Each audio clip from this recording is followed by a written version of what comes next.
Hello children, our today's topic is chemical properties of metals and non-metals, and in this topic we will read about the various chemical reactions of metals and non-metals, like reaction of metals and non-metals with oxygen, reaction of metals and non-metals with water, reaction of metals and non-metals with acids and bases, and displacement reaction. You are familiar with the phenomenon of rusting of iron. Recall the reaction by which rust is formed. You had also performed in class 7th an activity of burning a magnesium ribbon in air. You had learned that in both the processes oxide formation takes place. Complete the following reactions of iron and magnesium with oxygen. In previous class children in class 7th हमने क्या study की थी कि जो iron का जो rusting होता है एंड जो मैग्नीशियम रिबन है, अगर हम उसको एयर में बर्न करेंगे तो क्या होगा, with the help of an activity. And in both the processes what we had observe that in both the processes oxide formation takes place. It means iron का एंड मैग्नीशियम का oxidation होता है, oxide forms होते हैं उन दोनों के. Here equation is given there, iron plus oxygen plus water, and we have to complete the equation. Magnesium, what happened when magnesium react with oxygen, and we have to complete the equation.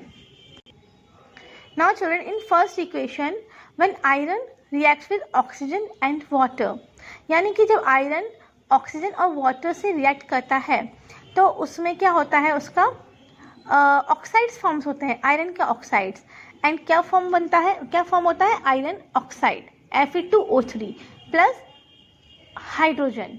Okay children, and in the second equation, second chemical reaction when magnesium reacts with oxygen, again its oxides is formed and 2MgO, that is magnesium oxide is formed. तो दोनों chemical equation में, chemical reaction में iron के भी oxide बनते हैं और magnesium के भी ऑक्साइड बनते हैं. नाउ ये जो ऑक्साइड्स फॉर्म्स होते हैं किसके, आयरन के और मैग्नीशियम के, यानी कि मेटल्स के जो ऑक्साइड्स फॉर्म्स होते हैं, इसका नेचर कैसा होता है, वेदर दे आर बेसिक और they are acids. Activity 4.3. Let us check the nature of rust formed as a result of reaction between iron, oxygen and water. Collect a spoonful of rust and dissolve it in a very little amount of water. You will find that the rust remains suspended in water. Shake the suspension well. Test the solution with red and blue litmus paper. Figure 4.3. What do you observe? Is the solution acidic or basic? Now children, in order to check that the nature of rust is acid or basis, we have to do the following activity. In this activity, we take rust powder in a test tube and उसमें हम water add करेंगे, फिर उसको बहुत ढंग से, बहुत अच्छे तरीके से शेक करेंगे. शेक करने के बाद वो उसका जो लिक्विड है उसमें with the help of red litmus paper and blue litmus paper उसका टेस्ट करेंगे. नाउ व्हाट वी ऑब्जर्व कि जो रेड लिटमस पेपर है it get turn into blue in colour, जबकि जो ब्लू लिटमस पेपर है उसमें कोई भी चेंजेस नहीं होते. What does it mean children? कि जो रेड लिटमस पेपर है वो ब्लू में कन्वर्ट होता है. इसका मतलब ये है कि जो मेटल्स हैं, है ना, उसके जो ऑक्साइड्स फॉर्म्स होते हैं they are basic in nature, क्योंकि red litmus paper get turn into blue in colour, it means it is basic in nature. Okay children, when a copper vessel is exposed to moist air for long, it acquires a dull green coating. The green material is a mixture of copper hydroxide CuOH whole twice and copper carbonate CuCO3. The following is the reaction. Okay children, now when copper vessels को हम बहुत time तक अगर air में रखेंगे, moisture में रखेंगे, तो उसमें हमने ऑब्जर्व किया है कि जो कॉपर वेसल है उस पर ग्रीन डल कोटिंग हो जाती है. वो जो ग्रीन डल कोटिंग है चिल्ड्रन, वो ग्रीन मटेरियल जो है वो क्या चीज़ होती है और वो कोटिंग क्यों होती है, वो जो ग्रीन कलर है, it is a mixture of copper hydroxide and copper carbonate. Copper hydroxide means CuOH whole twice and copper carbonate CuCO3. It means कि जो कॉपर है उसका केमिकल रिएक्शन होता है विद मॉइस्ट एयर. जो मॉइस्चर है, moist air है, उसके साथ कॉपर का जो केमिकल रिएक्शन है, एज अ रिजल्ट कॉपर के ऑक्सीडेशन, कॉपर का जो हाइड्रोक्साइड है वो फॉर्म होता है. Hydroxide means again it is basic in nature. ठीक है. Now 2Cu means copper. When it react with moist air means H2O plus CO2 plus oxygen. As a result of chemical reaction, CuOH whole twice means copper hydroxide plus CuCO3 means copper carbonate is formed. And due to the formation of this copper hydroxide and copper carbonate, जो copper होता है उस पर green coating का cover एक layer चढ़ जाती है. Now recall the activity of burning magnesium ribbon. The ash obtained on burning magnesium ribbon is dissolved in water and tested for its acidic, basic in nature. Is the solution acidic or basic? How do you ascertain this? You must have observed that the red litmus turns blue. So oxide of magnesium is also basic in nature. In general, metallic oxides are basic in nature. Let us now observe the reaction of non-metals with oxygen. Again children, हम जब magnesium ribbon को burn करेंगे इन the presence of air, ठीक है, तो उसका जो ऐश निकलता है, धुआं निकलता है, उसको अगेन जब हम टेस्ट करेंगे, उस ऐश को अपन क्या करेंगे, एक जार में कलेक्ट कर लेंगे और फिर उसमें जब वाटर अपन ऐड करेंगे, उसको डिजोल्व करेंगे वाटर में, और उसका अगर अपन टेस्ट करेंगे with the help of litmus paper, again red and blue litmus paper, तो फिर हमें वही चीज़ ऑब्जर्व करेंगे कि जो रेड लिटमस पेपर है it get turn into blue in colour. It means कि जो मैग्नीशियम रिबन है, यानी कि मैग्नीशियम के भी जो ऑक्साइड्स फॉर्म होते हैं, again they are basic in nature. So the conclusion is that कि जितने भी मेटल्स हैं उनके oxides they are basic in nature. Okay children. Now अगर यही एक्सपेरिमेंट अपन नॉन मेटल्स के साथ करें तो अब देखते हैं कि आगे क्या होता है. अगर नॉन मेटल के साथ ये सब रिएक्शन करते हैं, यानी कि रिएक्शन विद ऑक्सीजन, तब क्या होता है. Activity 4.4. Take a small amount of powder sulphur in a deflagrating spoon and heat it. If deflagrating spoon is not available, you may take a metallic cap of any bottle and wrap a metallic wire around it and give it the shape shown in figure 4.4a. As soon as sulfur starts burning, introduce the spoon into a gas jar or glass tumbler. Figure 4.4a. Cover the tumbler with a lid to ensure that the gas produced does not escape. Remove the spoon after some time. Add a small quantity of water into the tumbler and quickly replace the lid. Shake the tumbler well. Check the solution with red and blue litmus paper. Figure 4.4b. Now children, in this activity हम क्या करेंगे, एक डिफ्लैग्रेटिंग spoon लेंगे like this. Okay और अगर हमारे पास इस तरह का स्पून अवेलेबल नहीं है तो हम क्या कर सकते हैं, एक कोई भी जो बॉटल है उसका इस तरह से एक लिड लेंगे, उसका ढक्कन लेंगे और उसके चारों तरफ एक मेटेलिक वायर को रैप करके और इस तरह से उसको होल्ड करने के लिए एक हैंडल बना देंगे और ये बिल्कुल इस तरह के स्पून की तरह वर्क करेगा. Okay children. नाउ अब हम क्या करेंगे, we take a jar. Okay और उस जार के अंदर हम क्या करेंगे, इसमें जो स्मॉल अमाउंट ऑफ सल्फ़र, इसका small amount of powdered sulphur का पाउडर्ड फॉर्म में छोटा सा अमाउंट, स्मॉल अमाउंट उसमें रख के उसको बर्न करेंगे इन द प्रेजेंस ऑफ एयर. तो जब जैसे ही उसको बर्न करेंगे तो उसका जो ऐश निकलेगा, हम क्विकली उसको क्या करेंगे, इस गैस जार के अंदर इस स्पून को रख देंगे और इसके लिड को उस पर कवर कर देंगे, जिससे कि इसको बर्न होने से जो ऐश निकल रहा है, इसका स्मोक, उसका जो धुआं निकल रहा है वो इस गैस जार में ही कलेक्ट हो जाए, वो बाहर ना जाए.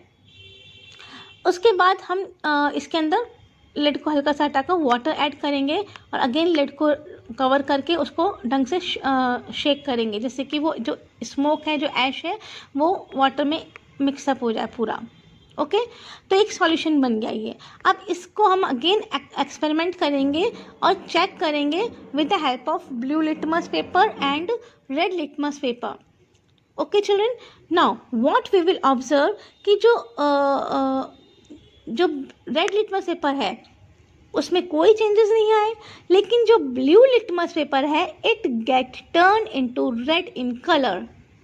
तो अगर ब्लू लिटमस पेपर रेड में टर्न हो गया, it means the nature of this solution is acidic in nature. Okay children, the name of the product formed in the reaction of sulfur and oxygen is sulfur dioxide gas. When sulfur dioxide is dissolved in water, sulfurous acid is formed. The reaction can be given as follows. Now children, what happened कि जैसे ही sulphur को हम with in the presence of oxygen burn करेंगे, as a result कौन सी gas form होगी? Sulphur dioxide gas, जिसको अपन ने jar में कलेक्ट करा। ओके, अब जैसे हम उस जार में वाटर ऐड करेंगे और उस गैस को यानी कि सल्फर डाइऑक्साइड गैस को वाटर में डिसॉल्व करेंगे, क्या फॉर्म होगा? सल्फ्यूरस एसिड फॉर्म होगा। और यही हमने कैसे इसको ऑब्जर्व करा? With the help of test with litmus papers.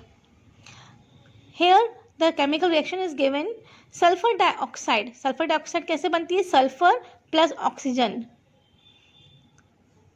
जब ये दोनों आपस में, जब अपन सल्फर को in the presence of oxygen burn करते हैं, as a result sulphur dioxide gas is formed. And इस सल्फर डाइऑक्साइड गैस को जब वाटर के साथ डिसॉल्व करेंगे, इन दोनों में अगेन केमिकल रिएक्शन होगी एंड क्या फॉर्म होगा? Sulphurous acid, that is H2SO3, which is acidic in nature. Now children, the sulfurous acid turns blue litmus paper red. Generally oxides of non-metals are acidic in nature. ये मैंने आपको बता ही दिया कि अगर ये जो एसिड है, ये जो सॉल्यूशन है, ये ब्लू लिटमस पेपर को रेड में टर्न करता है। इट मीन्स ये रिजल्ट निकलता है कि जितने भी नॉन मेटल्स हैं इनके ऑक्साइड्स क्या हैं? They are acidic in nature. जबकि जो मेटल्स के ऑक्साइड्स थे they are basic in nature. तो ये एक डिफरेंस मेटल्स और नॉन मेटल्स में हो गया कि मेटल्स के oxides they are basic in nature and the oxides of non-metals are acidic in nature.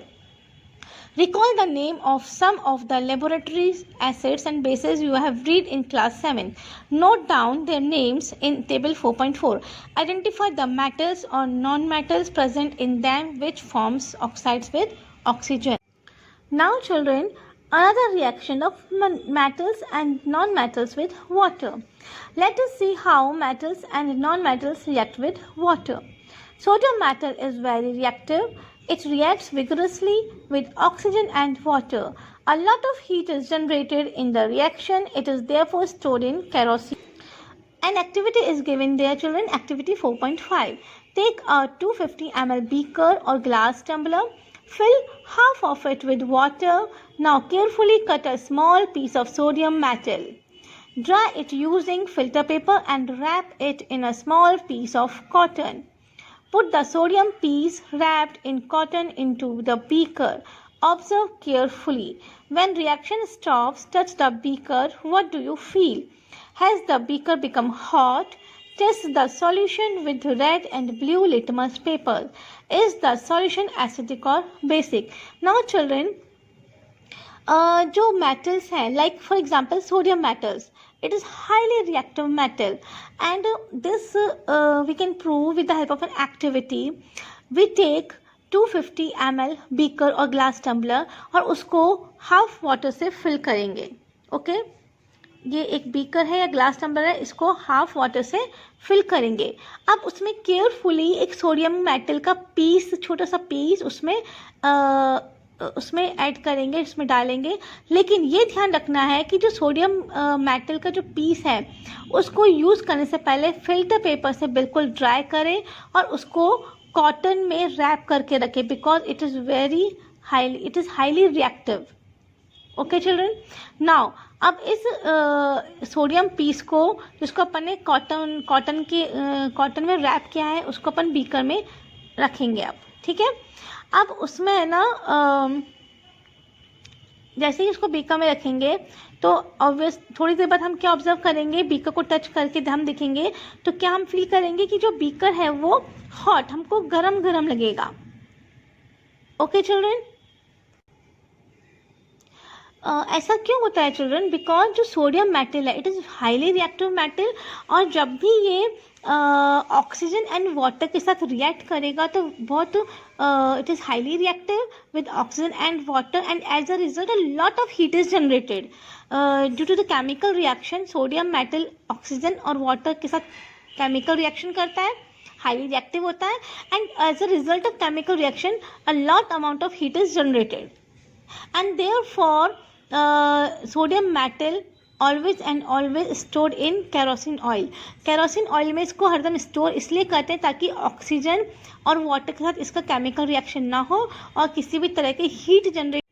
So children, in order to take precaution, sodium metal is always stored in kerosene oil, जिससे कि oxygen और water के साथ इसका जो contact है वो cut हो जाए और फायर कैच ना हो, यानी कि हीट जनरेट ना हो।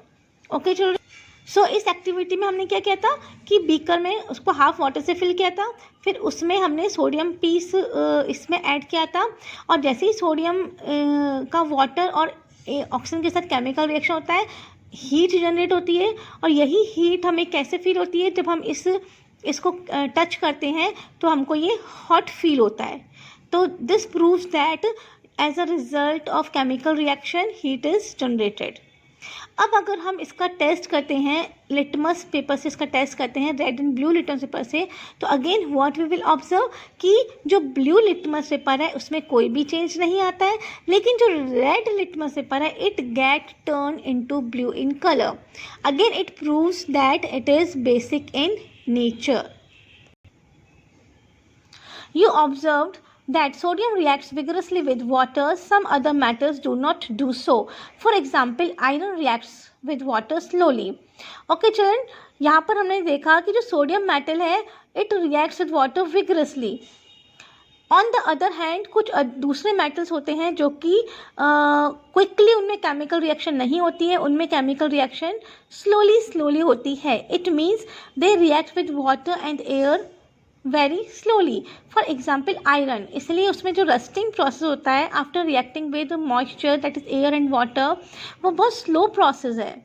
Okay children, now generally non-metals do not react with water though they may be very reactive in air. Such non-metals are stored in water. Children, कुछ नॉन मेटल्स ऐसे होते हैं जो कि वाटर के साथ रिएक्ट नहीं करते, कुछ एक्सेप्शनल केस है। For example phosphorus. Phosphorus is very reactive non metal. It catches fire if exposed to air. To prevent the contact with phosphorus with atmospheric oxygen, it is stored in water.